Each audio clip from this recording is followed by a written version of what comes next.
Hello friends, नमस्कार मित्रों।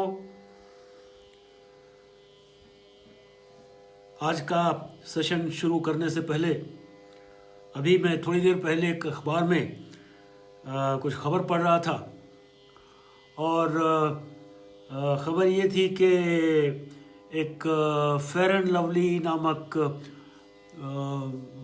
Fairness cream वालों ने अपना नाम बदल लिया है और फेयरनेस को अपने नाम से हटा दिया है। और ये इस मंशा से शायद किया होगा कि जो गोरा रंग है, जो फेयर कॉम्प्लेक्शन है, ज़्यादातर लोग उसको पसंद करते हैं, लेकिन जो ब्राउन कॉम्प्लेक्शन है, जो जो जो ब्लैक है, वो भी आखिर इंसान है। और इसको पढ़ते पढ़ते अभी यहाँ जैसे मैं आया हूँ ऑन लाइव, तो मुझे ख्याल आ रहा था, मेरा my imagination went back to the year 1985। मैंने 83 में पुलिस ज्वाइन की थी और उससे पहले मैं 2-2.5-3 साल तक NDRI करनाल में बतौर एडिटर होता था। यह किस्सा इसलिए सुना रहा हूँ आपको कि फेयर एंड लवली से वाबस्ता है। मैं वहाँ जब एडिटर होता था NDRI करनाल में, तो एक शख्स था, कोई 6-6.5 फुट का लंबा, पक्के रंग का जमादार था वो। और वो झाड़ू लगाते वक्त इधर उधर थूकता रहता था, पान का बीड़ा चबाता था। मैं जैसे ही अपनी स्कूटर पार्किंग में लगा के ऊपर डिपार्टमेंट जाता था, तो मुझे वो आदमी अच्छा नहीं लगता था। और कहना मुझे नहीं चाहिए, लेकिन मुझे जैसे उसकी प्रेजेंस अच्छी नहीं लगती थी, उसका चेहरा मोहरा अच्छा नहीं लगता था। हुआ ये कि 85 में मेरी माताजी को बहुत सीवियर एक सर्जरी हुई गॉल ब्लैडर की, और करनाल में वो ज़ेर इलाज थी, तो उनको खून की ज़रूरत पड़ी। होता ये था उस ज़माने में, और आज भी यही होता है, कि जब भी करनाल में किसी को ब्लड की आवश्यकता होती है, खून की आवश्यकता होती है, तो सबसे पहला SOS जो है वो जाया करता है NDRI में, जहाँ के स्टूडेंट स्टाफ जो है वो NDRI करनाल, जो नेशनल डेयरी रिसर्च इंस्टीट्यूट है करनाल का, वहाँ मैसेज जाता है। और वहाँ से 10-10, 20-20, 30-30 बच्चे, लड़के लड़कियाँ, donors, blood donors, they line up in Karnal hospitals wherever the blood is needed, and they donate blood, and that is kind of a permanent blood bank which is available in Karnal. So what happened was that my mother, she needed blood, and we sent an SOS to NDRI. Now believe me, the person who I hated the most, he was standing at number 1 of the blood donors for my mother who passed away later on. उस दिन मुझे शायद एहसास हुआ कि काला आदमी है, शक्ल अच्छी नहीं है, फिर भी उसके दिल में कितनी कंपैशन है, दया है, और एक मनुष्यता का एक जो है ना अंश साफ दिखाई देता है। सो उस दिन के बाद मैंने अपनी परसेप्शन बदली, और मुझे लगा कि हर रंग में इंसान तो इंसान ही है, चाहे गोरा है, काला है, ब्राउन है, कुछ भी।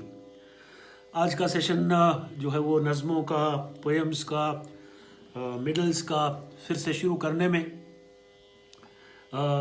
से पहले एक और चीज़ का जिक्र करना चाहूँगा, जो एक बड़ी यूनिक हो रही है अंतर्राष्ट्रीय स्तर पे। और चूँकि मैं हरियाणा से आता हूँ, हरियाणा मेरी ज़मीन है, मेरी धरती है, ऑफ कोर्स भारत देश हमारा है, लेकिन जिस ज़मीन से मैं पैदा हुआ हूँ, जिससे जुड़ा हुआ हूँ, उसके बाहर गए हुए कई बेटे बेटियाँ अंतर्राष्ट्रीय स्तर पर वो ट्रेडिशन ज़िंदा करने की कोशिश कर रहे हैं, वो ट्रेडिशन कायम रखने की कोशिश कर रहे हैं, ऑस्ट्रेलिया में, फ्रांस में, इंग्लैंड में, अमेरिका में। और उसका जो है अंतर्राष्ट्रीय एक इवेंट जो है वो 28 जून को लंदन में होने जा रहा है। और ये पहला अंतर्राष्ट्रीय इवेंट है जो दादा, नगर खेड़ा, भैया, भूमिया, जठेड़ा, धोख जो मारने की प्रथा है खेड़ों में, ख़ास तौर पे हरियाणा में, और जिसमें जो है वो उजमा समाज और जो ऑर्गेनाइजर्स हैं यूके बेस्ड, वो बधाई के पात्र हैं, जिनमें मेरे मित्र हैं, मेरे भाई हैं, फूल मलिक हैं जो फ्रांस में रहते हैं, और रोहित अहलावत हैं जो ऑस्ट्रेलिया में रहते हैं, अनिल राठी हैं, और मंजीत साहू हैं जो अमेरिका में और इंग्लैंड में रहते हैं। इन लोगों ने इस इवेंट को प्लान किया है और बड़े अच्छे से इसको वो करने की मंशा रखते हैं। इन्होंने काफ़ी हरियाणा के लोगों को इनके साथ, इस इवेंट के साथ जोड़ा भी है, जिनके मैंने कई लोगों के वीडियो मैसेजेस पढ़े हैं। यहाँ इनमें मैं एक बार सिएटल से I was flying to Paris, and Paris से यहाँ आना था, 2-3 दिन का मेरा स्टे था।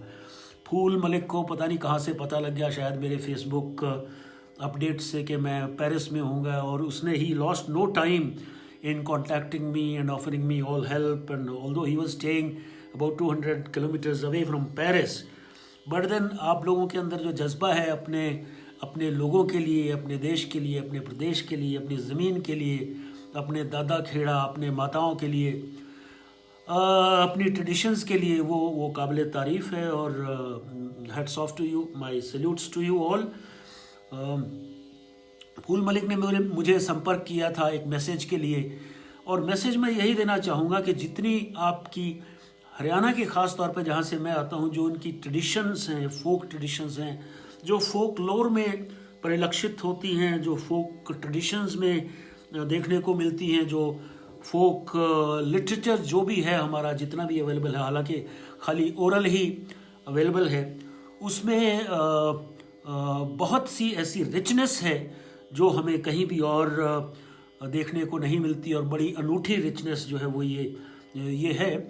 और जिसमें ख़ास तौर पे दादा खेड़े का मैं जिक्र करना चाहूँगा। फूल मलिक जो है अपनी डिस्पैचेस में अक्सर ईमेल्स के ज़रिए या मैसेजेस के ज़रिए हरियाणा से संबंधित ऐसे मुद्दे उठाते रहते हैं जो हरियाणा वासियों को अन्यथा नहीं पता होते, जिनकी गहराई या जिनकी हिस्ट्री में हम लोगों को भी कई बार मालूम नहीं होती है।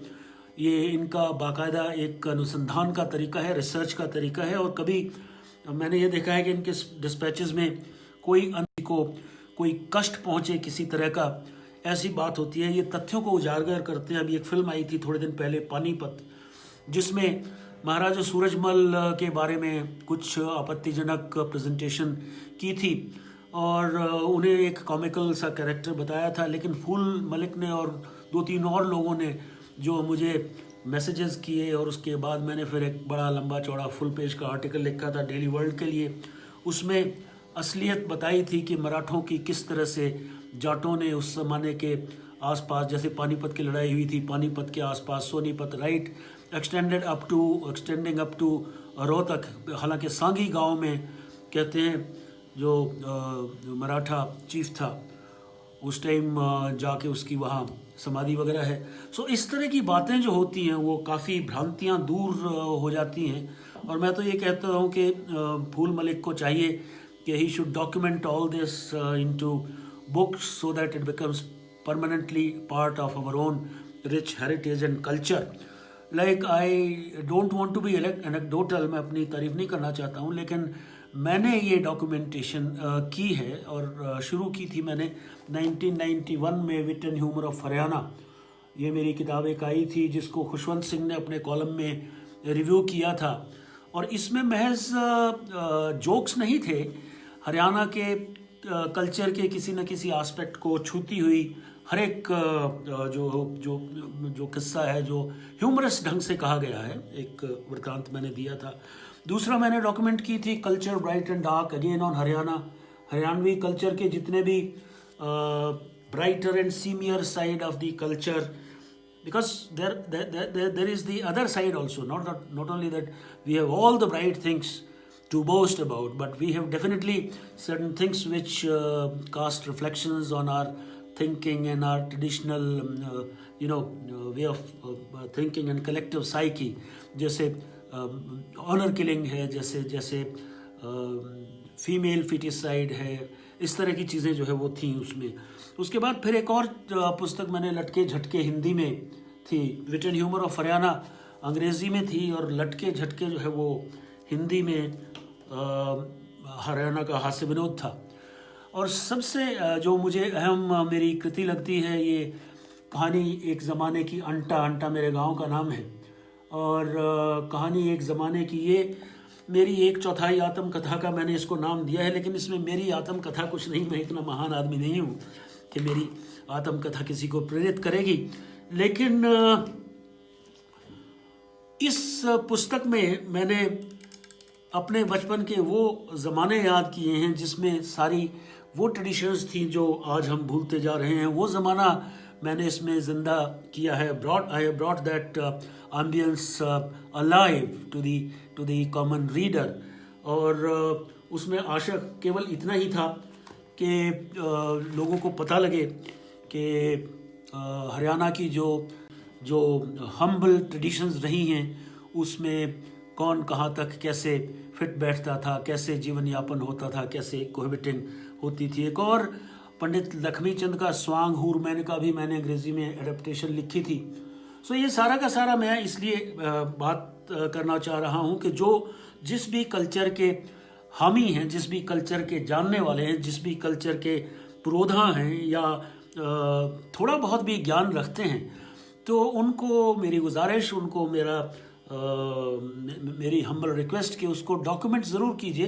क्योंकि देखिए, हर तरह से आपके साथ लगता पंजाब है, पंजाब आपका बड़ा भाई है। पंजाबी फिल्में आती हैं, पंजाबी फोकलोर है, पंजाबी लिटरेचर है, पंजाबी पोएम्स हैं, पंजाबी प्लेज हैं, पंजाबी क्रिटिसिज्म है, क्रिटिक्स हैं, पंजाबी थिंकर्स हैं। सिख ट्रेडिशन पे बहुत कुछ लिखा जा चुका है। इसमें अगर कहीं कुछ ना कुछ, अगर if something is lacking on the part of Haryana and Haryanvis is that we have not been able to document anything for permanence or for posterity, and that is very that is the demand of today. Haryana, wherever it stands in modern outlook and in modern equipment and in modern infrastructure, should have whatever is available documented in the form of books or research material. My friend Dr. Mahasingh Punia is there. He has established a Dharohar museum in Kurukshetra, and he's a mad guy, I must tell you.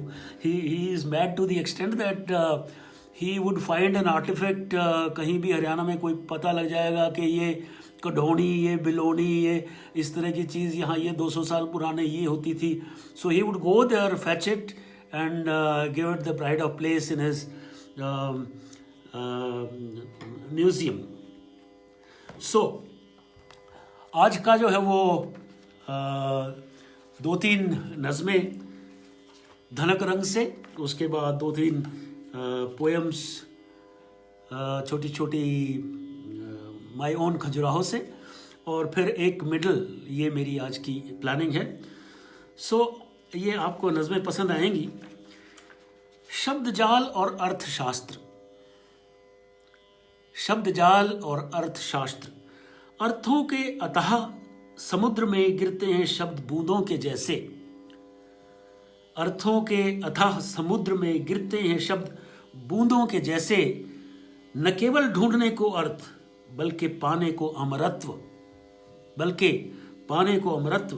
शब्द गर स्थूल हैं तो आत्मा अर्थ ही तो है. शब्द गर स्थूल हैं तो आत्मा अर्थ ही तो है. कई बार तो लगता है शब्द होते ही नहीं कुछ. कई बार तो लगता है शब्द होते ही नहीं कुछ. क्योंकि जैसे शरीर मरता है शब्द भी खोते रहते हैं अपने अर्थ. क्योंकि जैसे शरीर मरता है शब्द भी खोते रहते हैं अपने अर्थ.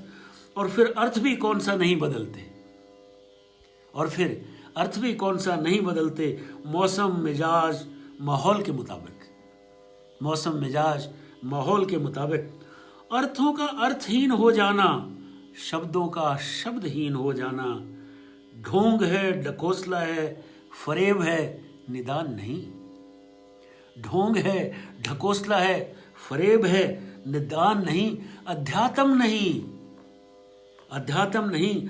अर्थ का विस्तार न विकसित करता है न संकुचित, अर्थ का विस्तार न विकसित करता है न संकुचित, मगर शब्द की आस्था बनी रहती है, मगर शब्द की आस्था बनी रहती है अर्थ में एक मूर्ति की तरह, चाहे उसमें बसते हो या नहीं देवी या देव, चाहे उसमें बसते हो या नहीं देवी या देव। शब्द की मां है अर्थ, शब्द की मां है अर्थ, फिर भी लगा रहता है शब्द अर्थ ढूंढने में, फिर भी लगा रहता है शब्द अर्थ ढूंढने में। शायद उसे ज्यादा समय तक गर्भ में नहीं रहना होता, शायद उसे ज्यादा समय तक गर्भ में नहीं रहना होता और पैदा करना होता है एक नया अर्थ, एक नई आत्मा, एक मां।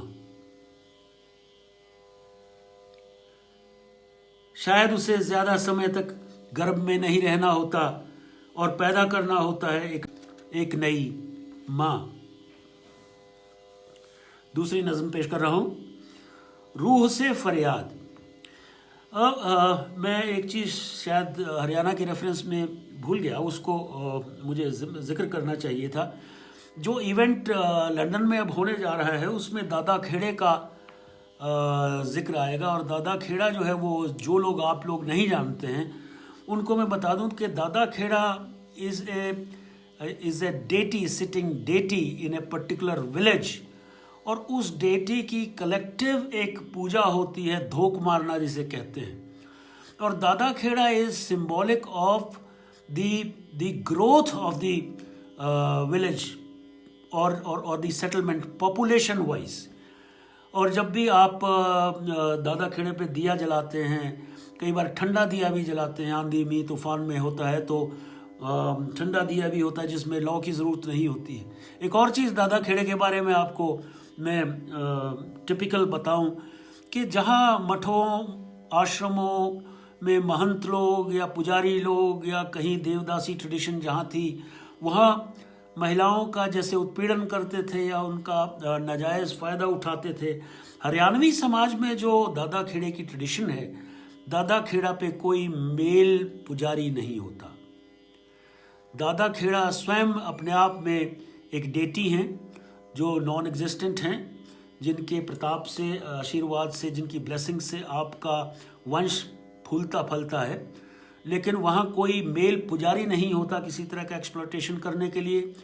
वहाँ केवल जैसे मेरे अपने गांव अंटा में 2 जोगन हुआ करती थी, वो संडे के रोज़ जिस टाइम वहाँ धोख लगती थी, पूजा होती थी, तो वो दोनों जोगन जाके जो भी चढ़ावा होता था, अक्सर पताशे या लड्डू या कोई चीज़ हुआ करती थी, किसी कोई 1 आध रुपया भी चढ़ा देता था, सो जो चढ़ावा होता था वो महिलाएं ही लेके जाती थी। There was no interface of a male और a female at a place which was religious in itself.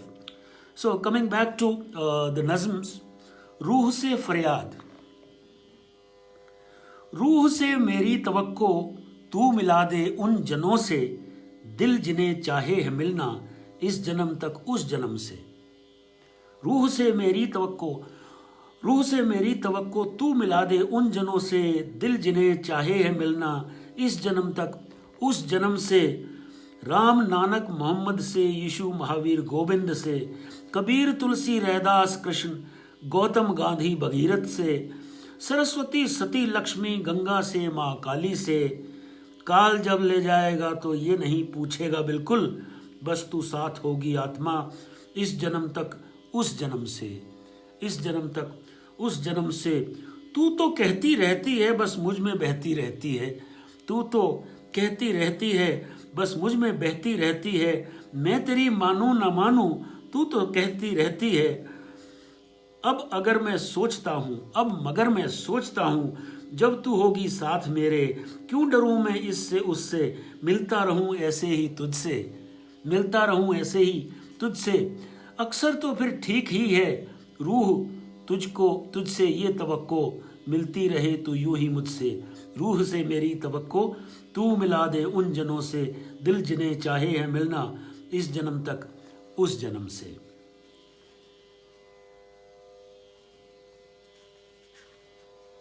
इनकार।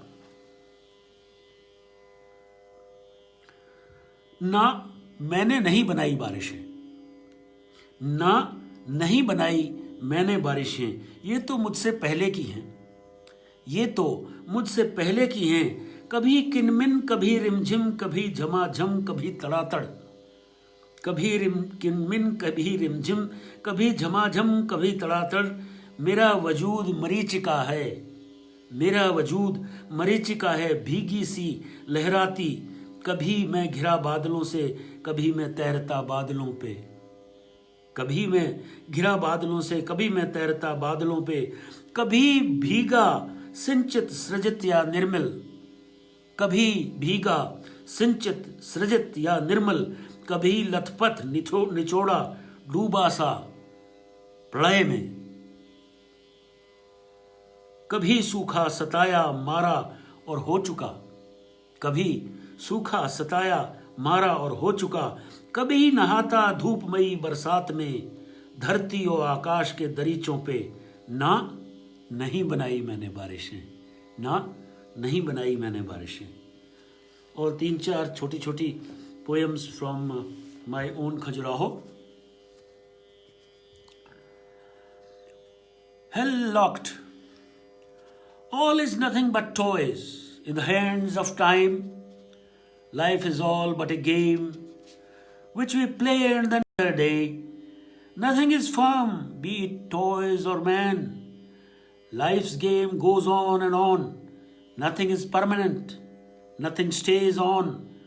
This has been the story then and now, shall repeat itself in future too.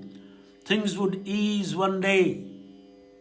Same, same, all would live and cease. Same story. The air today is solemn still. Where are the lead-like footfalls? Where are its lead-like footfalls? Have the sea waves congealed and frozen? Where is its charge in its disquiet? Why am I trying to fathom its transmute? The air today seems lighter than my perplexing thought. At sea. The sea is calm, placid, and quiet at times, and at times boisterous, gusty, and fatal, roars and bellows like a devil, makes the sailors homesick, nervous, and nettle.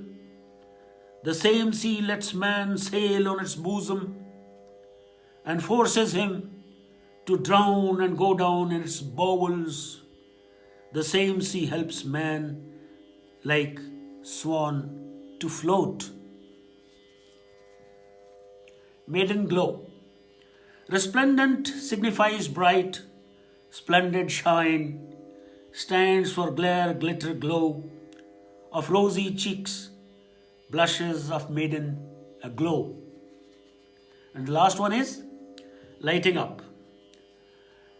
What a sight! The grassy meadows bathing in sunlight look so green, so grassy, so undecayed, so wondrous.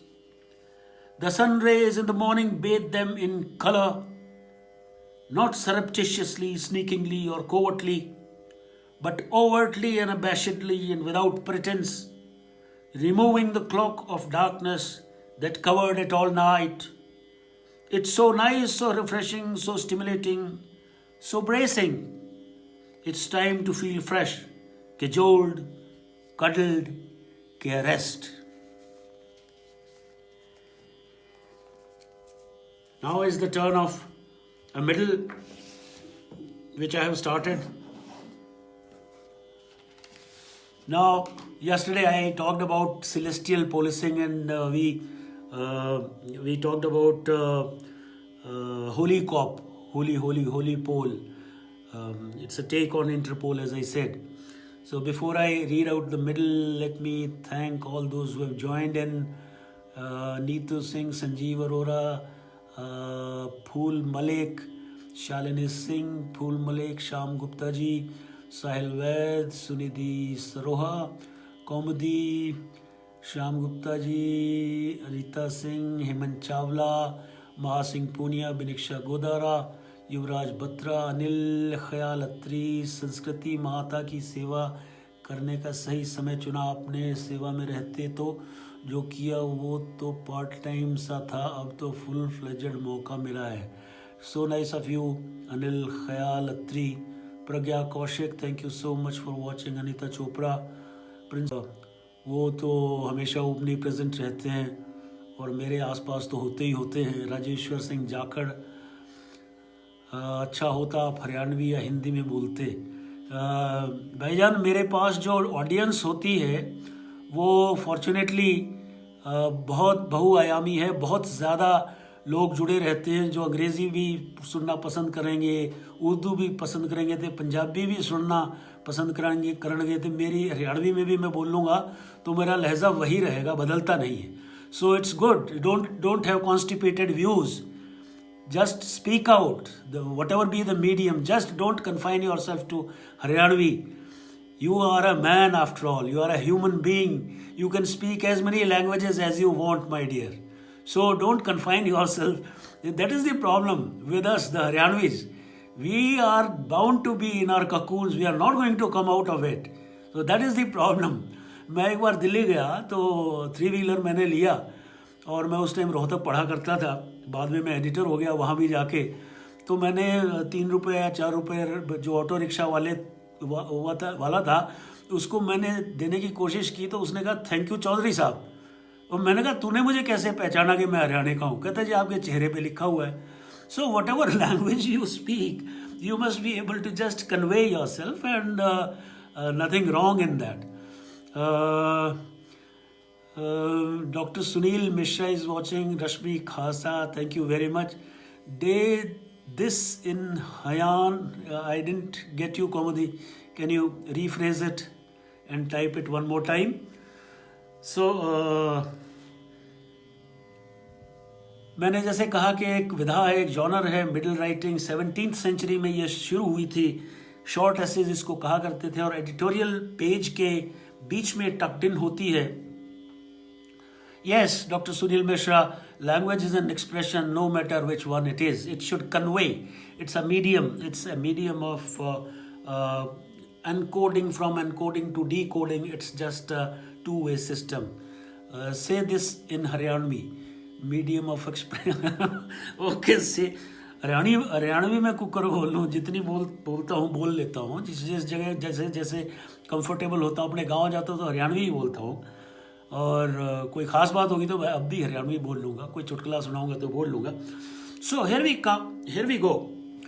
किसी ने मुझसे पूछा कि how do you choose your select your subjects as to what are you going to write today. Do you really contemplate something in advance or it is just at that particular moment that you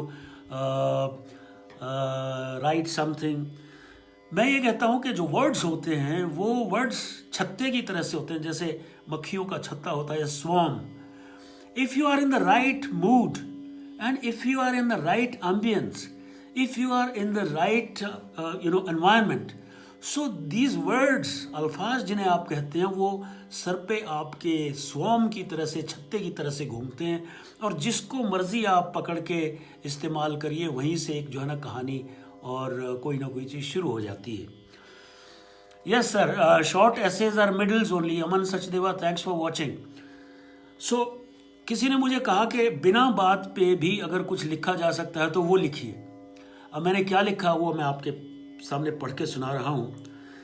आलाबामाकू, ये एक अंग्रेजी की poem भी है. My name is आलाबामाकू, I hadn't been born very long. I remember seeing a great big bone when I rolled and tumbled in the sun. While daddy picked the cotton and mummy sighed grow, this is the song they sang. Go to sleep, my little pianani, brother is fox is going to catch you if you don't. Hush-a-bye, rock-a-bye, mummy's little baby boy, mummy's little Alabama coo. So, the year was 1919. 100 साल पहले की बात है. The year was 1919. The First World War had just ended. Counting the scars it left on the wounded globe and its creatures. Mother was there in the veranda of our sprawling bungalow in Agra, waiting for my father's return from Berlin. Please note all these things.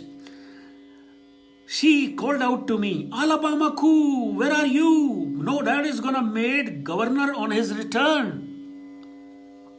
With my falling milk teeth, I couldn't then realize what a gubernatorial assignment meant. Even later in life, I couldn't enjoy the privileges reserved for a VIP brat. I could only bask in the reflected glory of my dad's august office since I was packed off to Oxford to return to India with a bar at law. The year was 1939. Dark clouds of Second World War had begun to blacken the horizon.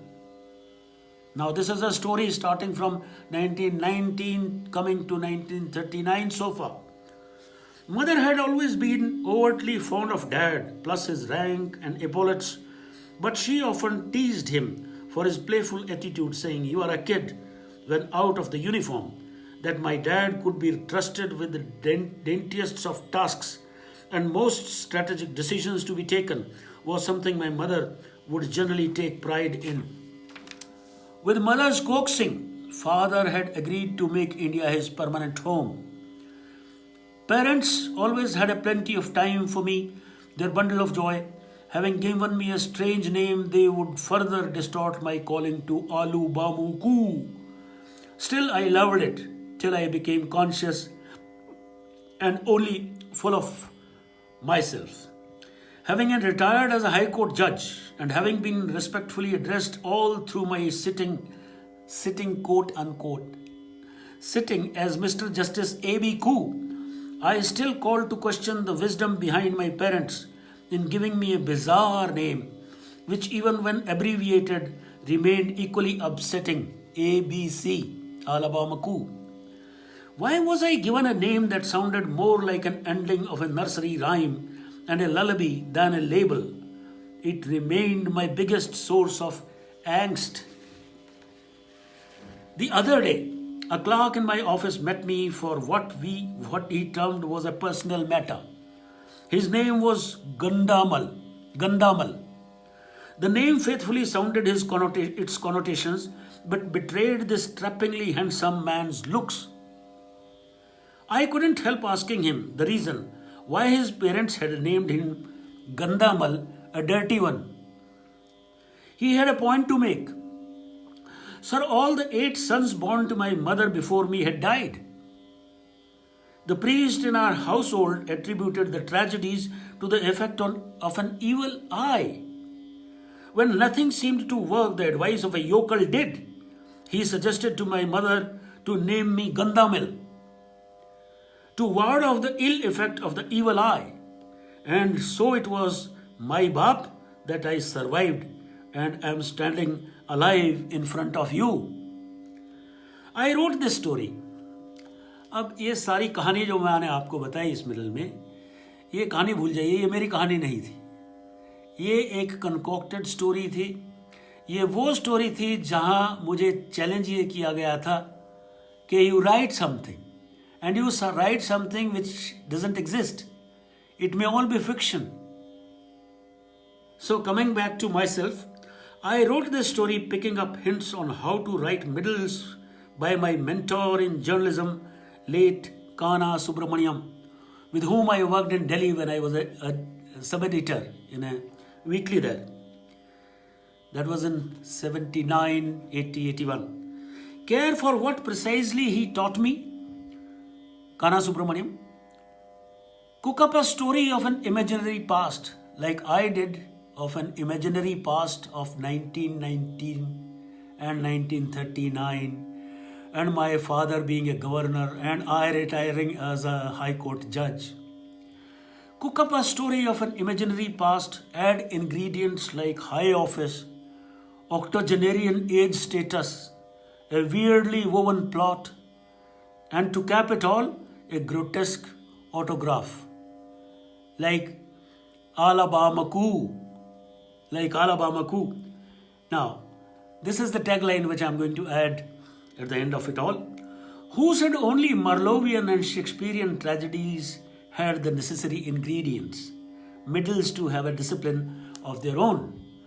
Marlowean tragedies, Dr. Faustus, Shakespearean tragedies, Julius Caesar, Hamlet, they should have a tragic flaw. Likewise, I should not have a tragic flaw. I should have something which is unique, quintessential in me. So far as reconnoitering is concerned, so far as storytelling is concerned. Those who have joined lately are my friend Vishwadeepak Trikha. बड़ा ड्रामेबाज आदमी है ये. इसने एक drama को सैकड़ों बार किया है, गधे की बारात. और एक बार मैं जब एसपी फतेहाबाद था तो मैंने इस ग्रुप को बुलाया था वहाँ, गधे की बारात. इन्होंने परफॉर्म किया था और हम लोग सारे we were rolling on floor in those days. आजकल तो ROLF लिख देते हैं. Ritu Singh, thank you for watching. Principal sir, great tribute to Kana Subramaniam. Yeah, Kana Subramaniam in fact was a writer, writer of Tamil writer and English critic. Once it so happened that he had written half a dozen short stories, and all my short stories I attribute my style to Kana Subramaniam, and half a dozen of his short stories, they got selected for publication in Washington Post. And in those days, he got a check of $7,000. So I just joked with him, Kana, can't you write a story for me? I was getting $650 every month in those days. Then Kana, smoking at his pipe, he had puffed at me, saying, Rajbir, never let anybody write for you, or never be a ghost writer to anyone, be it a short story, be it a middle, or any composition for that matter.